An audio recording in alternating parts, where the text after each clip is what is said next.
Mais uma vez, nós nos encontramos, mesmo que à distância, mas nos encontramos para celebrar gratidão a Deus por tudo o que Ele tem nos feito, apesar do momento de dor, de sofrimento, de medo, de angústia.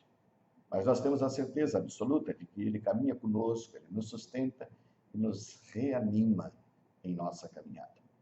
Quero convidar aos irmãos e irmãs para que abramos as nossas Bíblias no Evangelho segundo a narrativa de Mateus, no capítulo 26, nos versos 47 a 56. Mateus 26, 47 a 56. O texto diz assim: Enquanto Jesus ainda falava, eis que chegou Judas, um dos 12, e com ele grande multidão, com espadas e porretes, vinda da parte dos principais sacerdotes e dos anciãos do povo. Ora, o traidor tinha dado a eles um sinal. Aquele que o beijar é esse, prendam-no. E logo, aproximando-se de Jesus, Judas disse: Salve, mestre. E o beijou. Jesus, porém, lhe disse: Amigo, o que você veio fazer? Nisto, aproximando-se eles, agarraram Jesus e o prenderam. E eis que um dos 12 que estavam com Jesus, estendendo a mão, sacou a espada e, golpeando o servo do sumo sacerdote, cortou-lhe a orelha. Então Jesus lhe disse: Coloque a espada de volta no seu lugar, pois todos os que lançam mão da espada, a espada perecerão.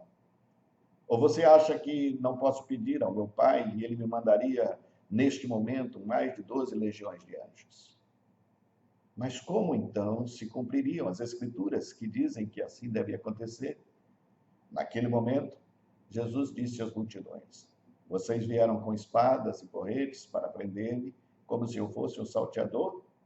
Todos os dias no templo eu me assentava ensinando e vocês não me prenderam. Tudo isso, porém, aconteceu para que se cumprissem as Escrituras dos profetas. E então, todos os discípulos o deixaram e fugiram. O beijo é um selo. O beijo é uma marca. Beijar não é simplesmente tocar, beijar é marcar, beijar é selar. E é interessante que a gente observe que há beijos para todos os momentos.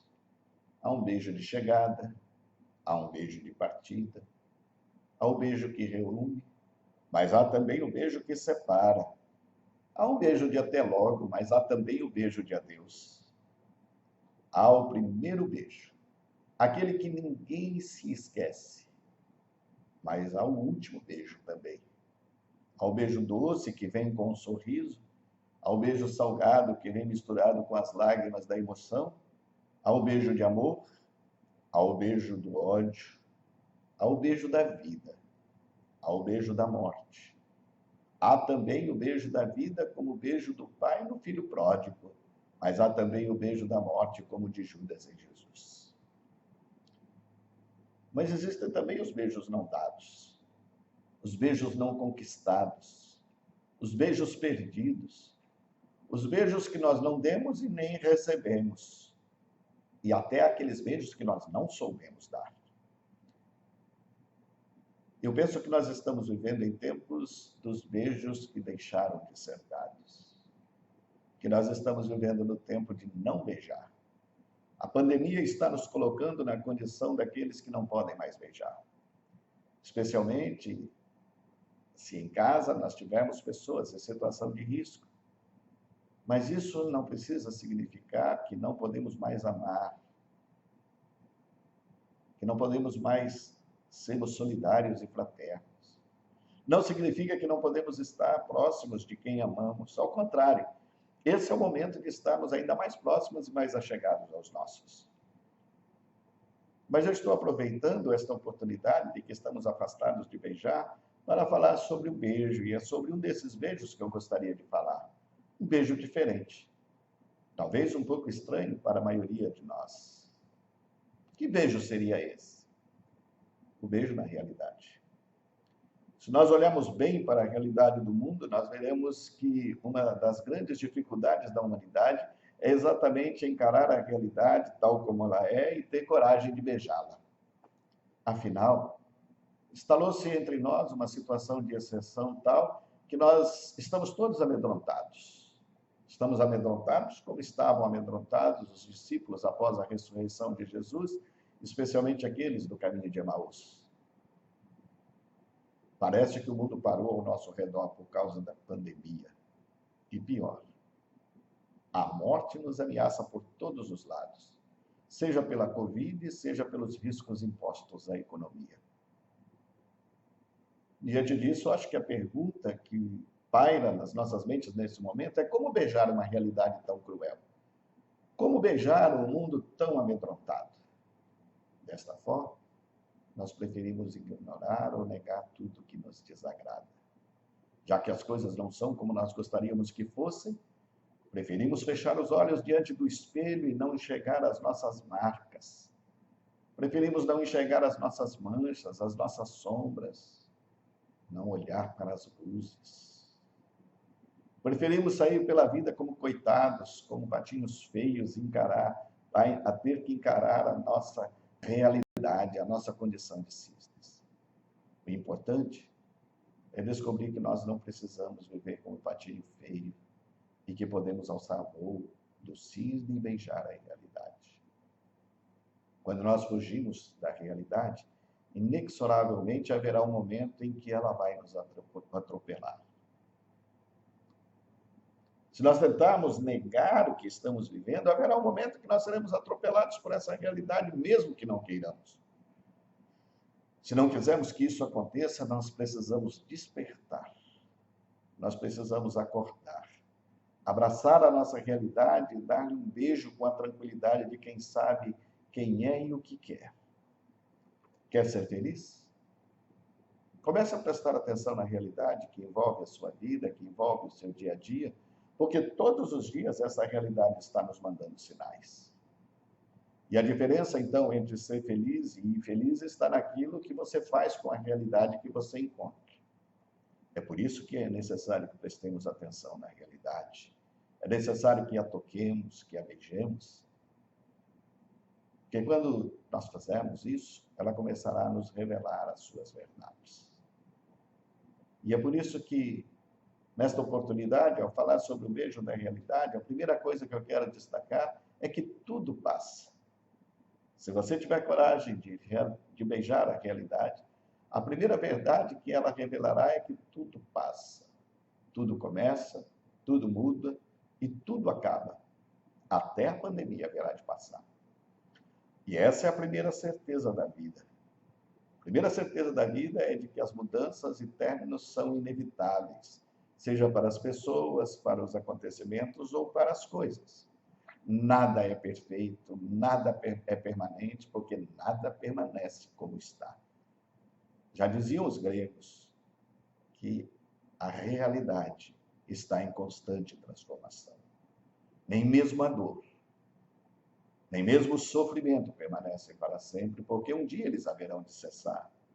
O salmista diz isso de uma maneira poética quando ele declara: tudo passa rapidamente e nós voamos. A vida é como um conto ligeiro. É como a flor que de manhã nasce, brota e à tarde murcha e seca. Salomão, o sábio, ele filosofa. Tudo tem o seu tempo determinado e há tempo para todo o propósito debaixo do céu. Há tempo de nascer e tempo de morrer, tempo de plantar e tempo de arrancar o que se plantou, tempo de matar e tempo de curar, tempo de derribar e tempo de edificar, tempo de chorar e tempo de rir, tempo de prantear e tempo de saltar de alegria, tempo de espalhar pedras e tempo de ajuntar pedras, tempo de abraçar e tempo de afastar-se de abraçar, tempo de buscar e tempo de perder, tempo de guardar e tempo de deitar fora, tempo de rasgar e tempo de coser, tempo de estar calado e tempo de falar, tempo de amar e tempo de aborrecer, tempo de guerra e tempo de paz.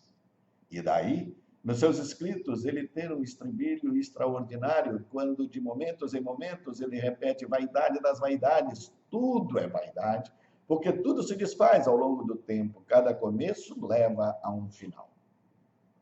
Nossos relacionamentos vivem fases. Começam desde o romance, passam pelo compromisso, pelas dificuldades, e então acabam com a morte, com a perda, com a separação. Os nossos corpos envelhecem, as nossas posses se esvaem, as nossas lembranças minguam. O mundo da natureza também muda, espécies desaparecem, estações mudam, até a rosa, na sua beleza fenece após o seu estonteante início. O momento presente é onde a vida está realmente acontecendo. Se nós não estivermos nele, então nós deixamos escapar a vida. Se essa é a verdade da vida, que nada podemos mudar, a sabedoria então está em viver um dia de cada vez. Um dia após o outro. E a felicidade está em desfrutar um momento de cada vez. Nikos Kazantzakis coloca essa verdade de uma forma bonita na vida de um personagem que ele chama de Zorba. Zorba é grego. Zorba, o que é que você está fazendo agora? Eu estou dormindo. Então durma bem. Zorba, o que é que você está fazendo agora? Estou beijando uma mulher. Então trate de beijá-la bem, Zorba. E esqueça tudo mais. Enquanto isso, não há mais nada na terra a não ser você e ela. É isso que nós precisamos aprender com a vida. Nós precisamos aprender que tudo passa, mas que enquanto nós vivemos, aquele momento é eterno. E nós precisamos beijar essa realidade, embora ela muitas vezes não se apresente da forma como nós queremos. Nós podemos viver no agora apenas quando a nossa atitude é aquela de estar presente aqui e agora em amor. Quando isso acontece, nós sentimos o gostinho de como a vida é eterna. A segunda coisa que eu quero destacar é que as coisas nunca são como nós gostaríamos que fossem. Se nós tivermos coragem de beijar a realidade, essa segunda verdade será revelada a nós. As coisas nunca são da maneira que nós gostaríamos que fossem. A história da iluminação de Buda ilustra bem essa verdade. Buda ainda não era Buda. Ele era um jovem chamado Siddhartha Gautama. O seu pai, que era o rei, resolveu preservar o jovem príncipe de todas as vicissitudes da vida. Construiu um belíssimo palácio, cercou esse palácio com muros altíssimos e providenciou para que o filho tivesse tudo de bom e do melhor. Proporcionou ao filho todas as alegrias possíveis, satisfez-lhe todos os desejos, poupou de possíveis contrariedades.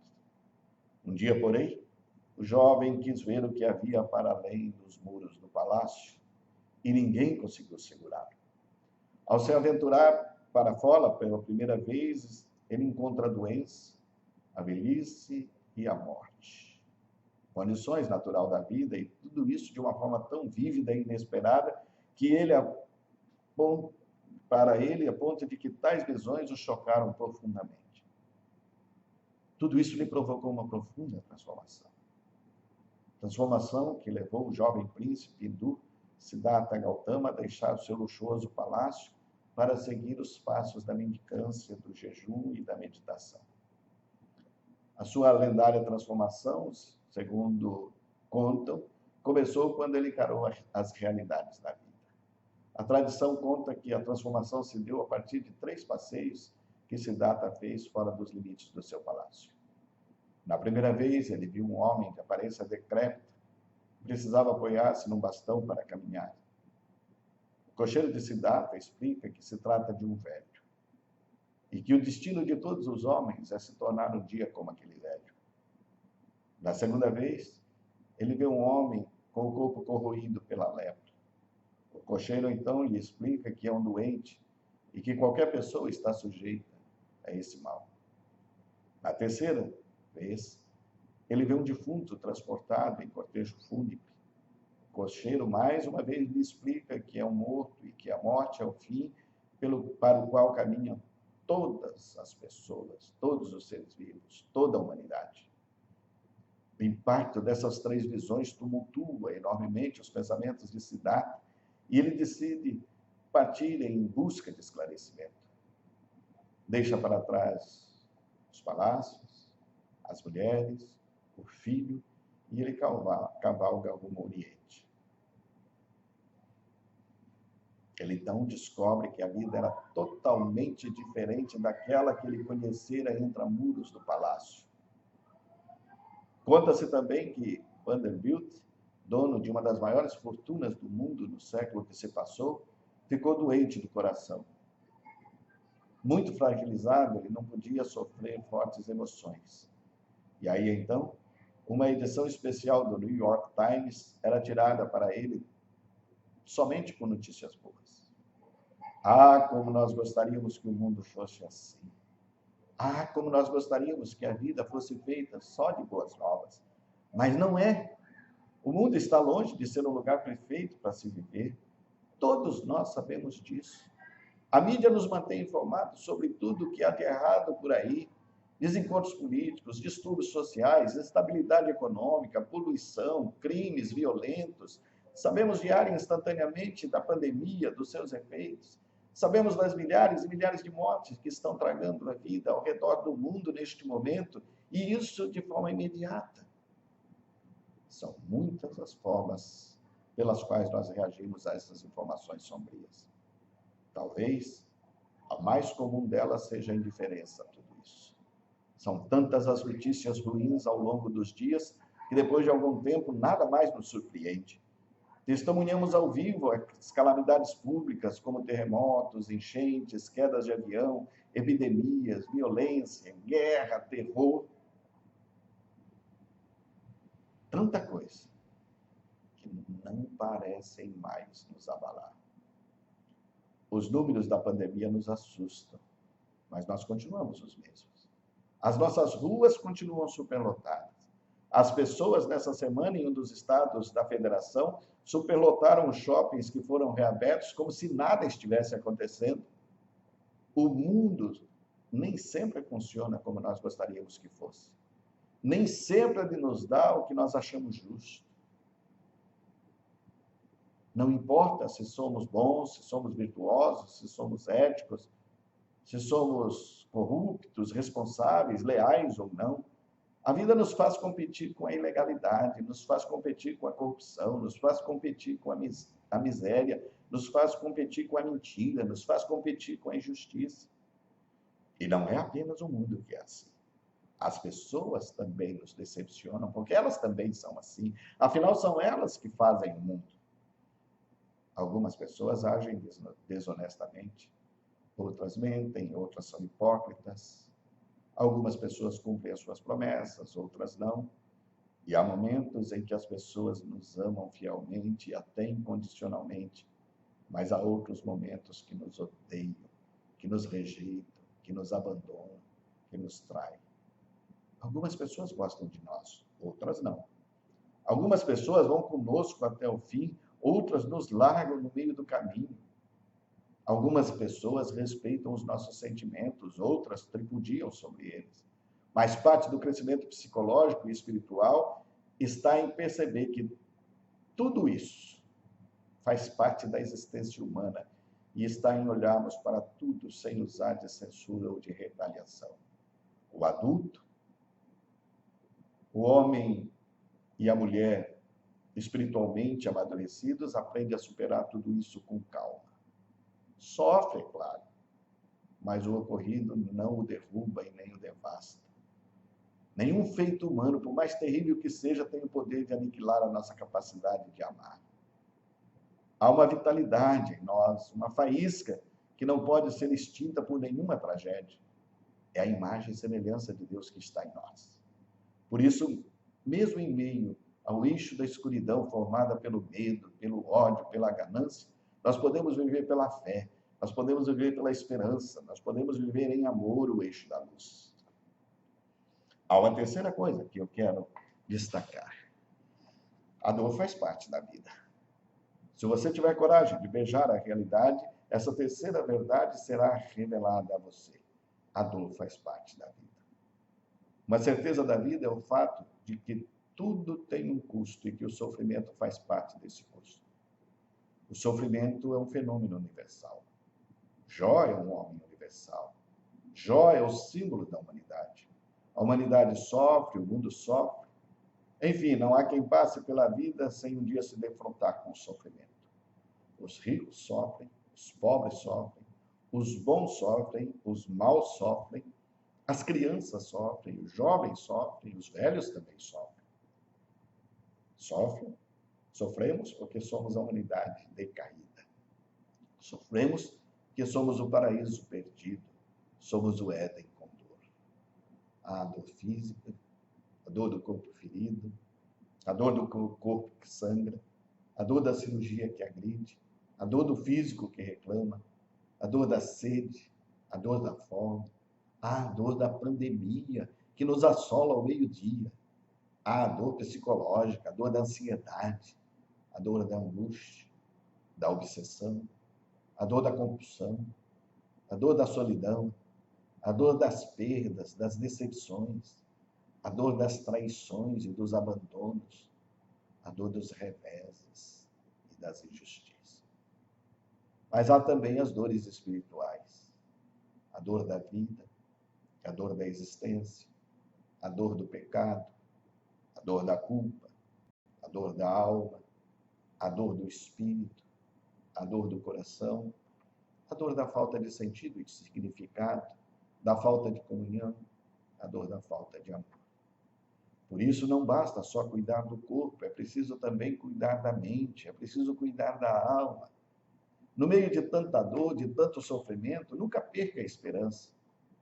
Dizem que nunca sofremos mais do que nós podemos suportar. E a Bíblia confirma isso, dizendo que Deus não nos dá nenhuma provação que esteja além do nosso alcance. Jung, por sua vez, diz: às vezes o divino solicita muito de nós, mas nunca mais do que nós podemos suportar. Quando a dor estiver insuportável, não tenha vergonha de chorar. Vá ao jardim secreto de oração e chore. Como eu já disse em outras oportunidades, você está ferido, algo está doendo, está difícil de aguentar a carga que você está levando? Chore, mas não chore a lágrima da revolta, não chore a lágrima da ira ou da incredulidade, não chore a lágrima da raiva, não chore a lágrima da autocomiseração, não chore essas lágrimas, chore a dor, a sua dor, pois só as lágrimas que vêm da dor são verdadeiras, e essas o Senhor recolhe na ânfora da eternidade. Diante dessa realidade agressiva e de permanente mudança e transformação que foge ao nosso controle, essa realidade que nunca é como gostaríamos que fosse, essa realidade que provoca tanta dor no mundo e em nós, diante do medo que toma conta de todos nós em virtude da pandemia e de suas ameaças à vida, mais que nunca nós somos convidados a orar a oração da serenidade feita por Reinhold Niebuhr, teólogo protestante americano, que no momento crítico ele proferiu diante da sua sociedade. Concede-me, Senhor, serenidade necessária para aceitar as coisas que eu não posso modificar. Concede-me, Senhor, coragem para modificar o que eu posso e sabedoria para distinguir umas das outras. Concede-me, Senhor, capacidade de viver um dia de cada vez, desfrutando o momento de cada vez, aceitando as dificuldades como um caminho para alcançar a paz, considerando como tu, este mundo pecador, como ele é e não como eu gostaria que fosse. Concede-me, Senhor, que eu viva confiando que endireitarás todas as coisas se eu me render à tua vontade, para que eu possa ser moderadamente feliz nesta vida e sumamente feliz contigo na eternidade. Esta é a oração que nós precisamos ter coragem de fazer. Pedir a Deus a serenidade para que aceitemos as coisas que não podemos modificar. Pedindo a Deus coragem para modificar as que pudermos e sabedoria para distinguir as que não pudermos. Pedimos a Deus sabedoria para vivermos dia após dia, um dia de cada vez, um momento a cada momento. E como toda oração é feita em nome de Jesus, esta também deve ser feita no seu nome e apresentada diante do Pai. Mas quem é Jesus? Aqui está o grande segredo para esta oportunidade. Jesus é o beijo que Deus dá na realidade. Jesus é o beijo de Deus na criação. Jesus é o beijo de Deus no mundo. Jesus é o beijo de Deus na humanidade. Jesus é o beijo de Deus no pecador. Jesus é o beijo de amor que Deus dá em cada um de nós e na nossa realidade. Jesus é o beijo de perdão. Jesus é o beijo de reconciliação. Jesus é o beijo de graça. Jesus é o beijo da salvação. Jesus é o beijo da vida eterna. Aleluia. Só a Deus glória e honra pelos séculos dos séculos. Amém.